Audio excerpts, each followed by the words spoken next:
Mummy coffee వద్దు కానీ తిన్నీకేమైనా ఇయ్యొచ్చుగా. ఏంది ఇప్పుడు నేను వంట చేసుకోవాలా? కాదు, స్నానానికి.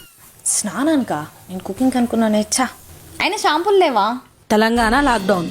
మమ్మీ ఎంత లాక్డౌన్ అయినా ఒక ఇంటి నుంచి ఒకటి వెళ్ళి తెచ్చుకోవచ్చు తెలుసా. నువ్వు పోతావా? అంటే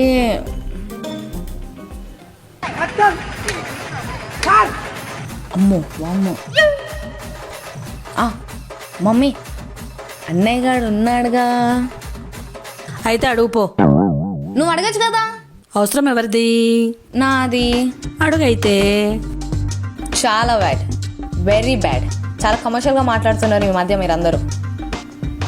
నేనే అడుక్కుంటాలే. అన్నయ్య ఏంది? కాఫీ తాగుతావా అన్నయ్య? నీకేం కావాలమ్మా? షాంపూ. పోయి పని చూసుకో. మంచిగా అయిందా?